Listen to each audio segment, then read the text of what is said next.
अगर मैं तुझे कहूं कि तेरी सबसे बड़ी प्रॉब्लम टाइम की कमी नहीं, बल्कि तेरे दिमाग का कंट्रोल खो देना है, और अभी कोई तेरी अटेंशन चुरा रहा है हर सेकंड, तो क्या तू सच जानने के लिए तैयार है? Let's start. भाई, एक सेकंड सोच। तू सुबह उठता है और पहली चीज क्या करता है? फोन उठाता है, इंस्टाग्राम स्क्रॉल करता है, यूट्यूब पर एक वीडियो देखता है, फिर एक और अचानक पता चलता है 2 घंटे निकल गए। अब क्या तेरा मन करता है काम करने का? बिल्कुल नहीं। जो जरूरी काम तू कल से टाल रहा है वो आज भी नहीं होगा। और तू जानता है क्यों? क्योंकि तेरा दिमाग हाईजैक हो चुका है। रुक, समझाता हूं कैसे। चैप्टर 1, डोपामिन ये क्या है? डोपामिन एक न्यूरोट्रांसमीटर है जो तेरे दिमाग में रिलीज होता है। लेकिन यहां सबसे बड़ा मिसकंसेप्शन है। लोग सोचते हैं कि डोपामिन खुशी, प्लेजर का केमिकल है। ऐसा नहीं है। डोपामिन असल में एंटिसिपेशन, उम्मीद का केमिकल है। मतलब जब तू सोचता है एक और वीडियो देख लेता हूं, मजा आएगा, वही फीलिंग डोपामिन है। ये रिवॉर्ड मिलने से पहले की एक्साइटमेंट है।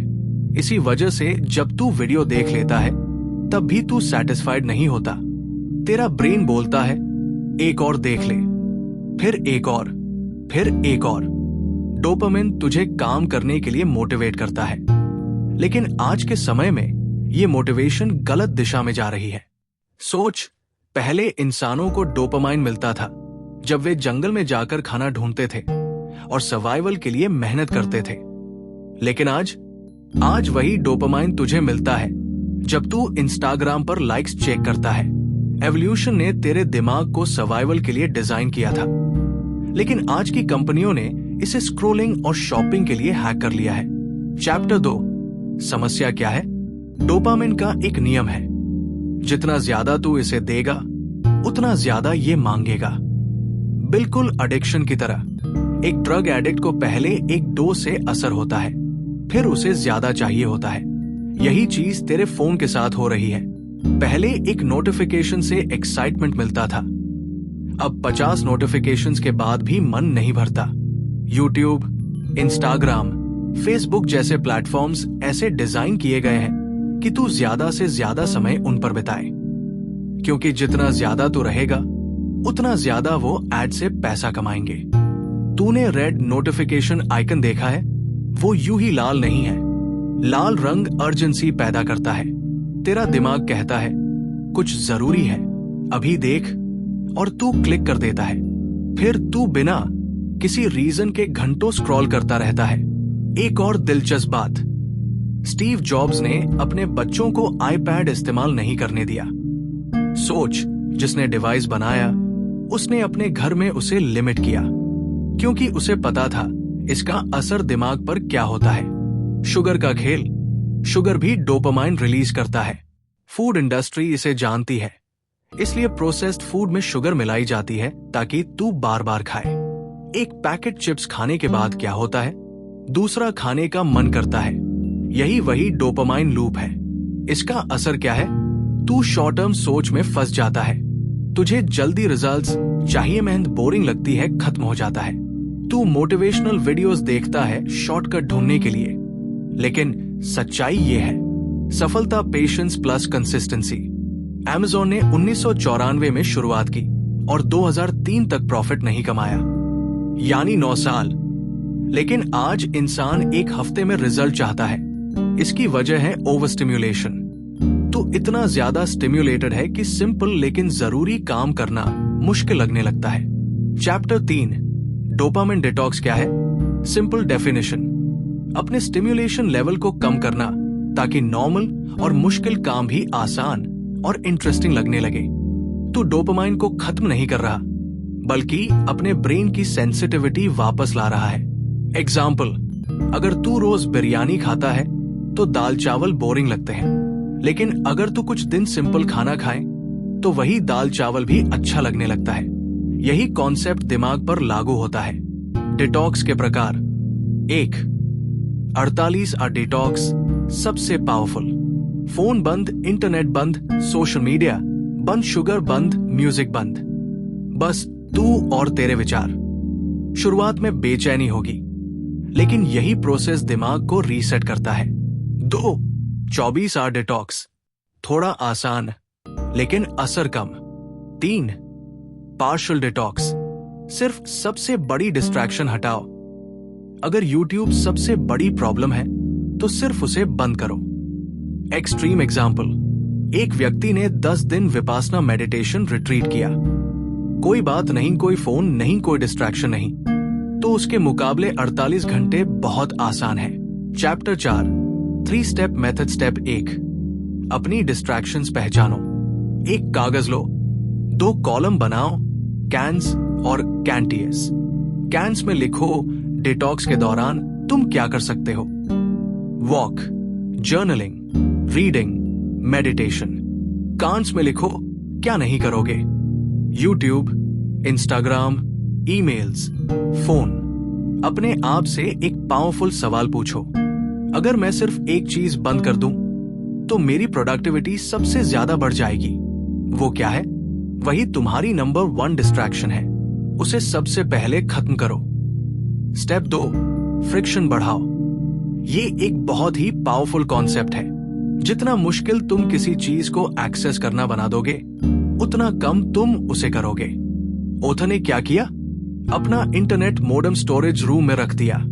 उसे वापस लाने के लिए अपार्टमेंट से बाहर निकलो, एलिवेटर से 4 फ्लोर नीचे जाओ, 4 दरवाजे खोलो, मोडेम उठाओ, वापस आओ। यानी 12 स्टेप्स की फ्रिक्शन। रिजल्ट? दिमाग कहता है इतनी मेहनत कौन करे, छोड़। तुम भी ऐसा कर सकते हो। फोन दूसरे कमरे में रखो, नोटिफिकेशंस ऑफ करो, एप्स डिलीट करो। जितनी ज्यादा फ्रिक्शन उतना कम डिस्ट्रैक्शन।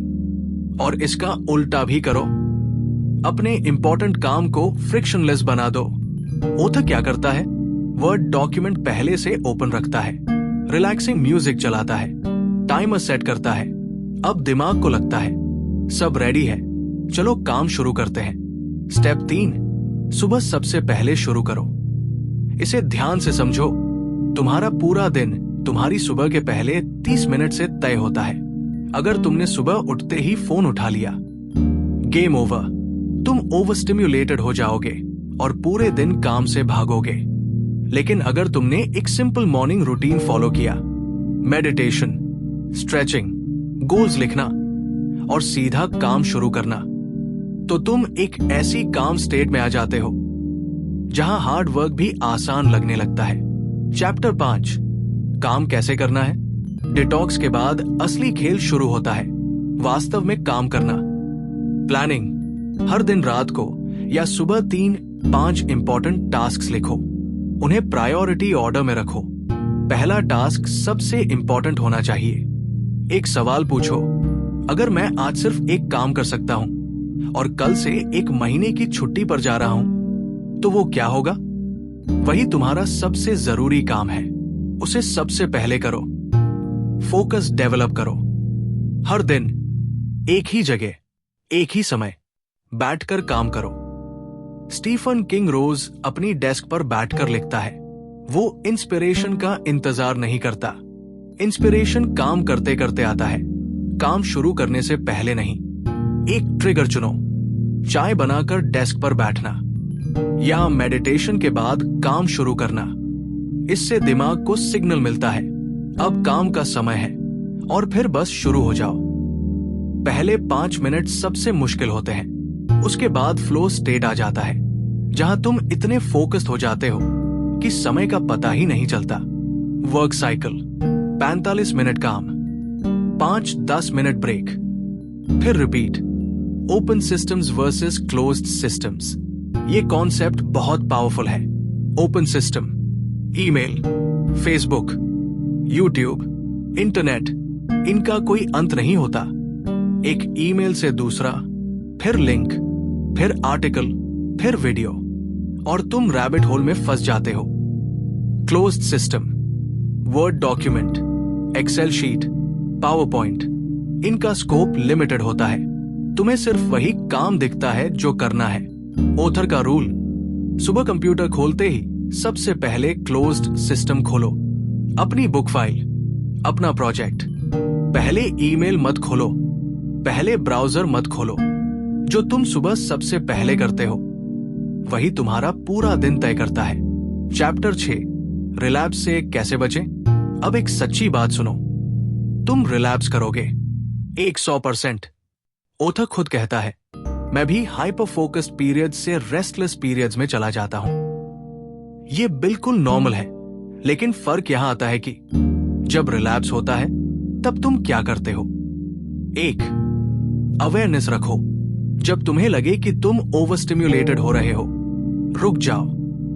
अपने आप से कहो, ये हो रहा है, मुझे वापस ट्रैक पर आना है। 2, गिल्ट मत फील करो। गिल्ट से कुछ नहीं होता। तुम गिल्ट फील करोगे और बुरा लगेगा, फिर एस्केप के लिए और स्क्रॉल करोगे। ये एक विशियस साइकिल है। बस एक्सेप्ट करो और रीस्टार्ट करो।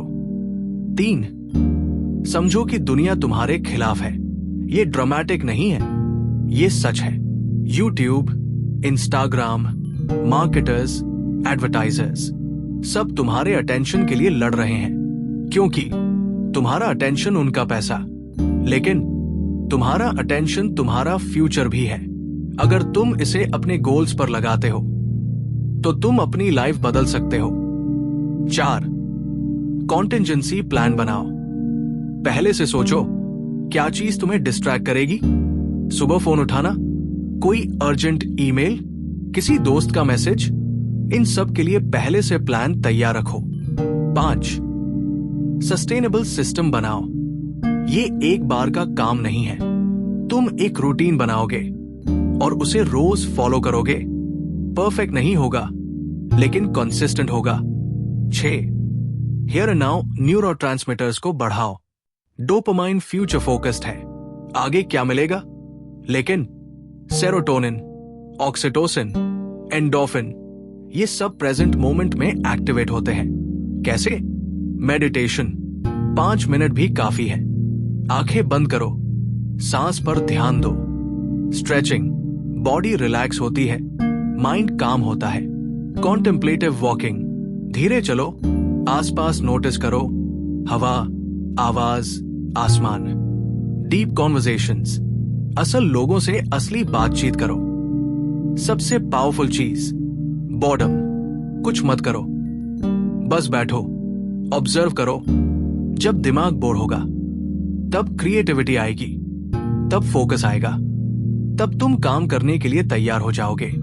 फाइनल वर्ड्स, भाई, पूरी किताब का एसेंस एक लाइन में है। एक्साइटमेंट और फुलफिलमेंट एक चीज नहीं है। तू स्क्रॉल करके एक्साइटेड हो सकता है, वीडियो देखकर एक्साइटेड हो सकता है, लेकिन फुलफिल्ड वो तब होगा जब तू वो हार्ड काम करेगा जो तू कल से टालता आ रहा है। वो बुक लिखेगा, वो प्रोजेक्ट कंप्लीट करेगा, वो स्किल सीखेगा, वो अपने गोल के लिए रोज एक स्टेप लेगा। और उसके लिए पहला स्टेप है अपने दिमाग को वापस अपने कंट्रोल में लेना। फोन नीचे रख, नोटिफिकेशंस बंद कर, सुबह एक रूटीन बना, अपने सबसे इंपॉर्टेंट काम को पहले कर। और अगर तू रिलैप्स करे तो गिल्ट नहीं, रीस्टार्ट। क्योंकि भाई, तेरा फोकस तेरी सबसे बड़ी करेंसी है। या तो तू इसे अपने सपनों में इन्वेस्ट करेगा, या फिर कोई और इसे अपने एड्स में इस्तेमाल करेगा। चॉइस तेरी है। अब फोन नीचे रख और जो काम पेंडिंग है वो अभी शुरू कर, इसी सेकंड। अगर आज की वीडियो ने तुम्हें थोड़ा भी सोचने पर मजबूर किया है तो उसका मतलब है तुम सही डायरेक्शन में जा रहे हो। धन्यवाद पूरा सुनने के लिए। और अगर तुम अपने फोकस, डिसिप्लिन और लाइफ को अगले लेवल पर ले जाना चाहते हो तो चैनल को सब्सक्राइब करना मत भूलना, क्योंकि यहां हम सिर्फ बातें नहीं, बदलाव बनाते हैं।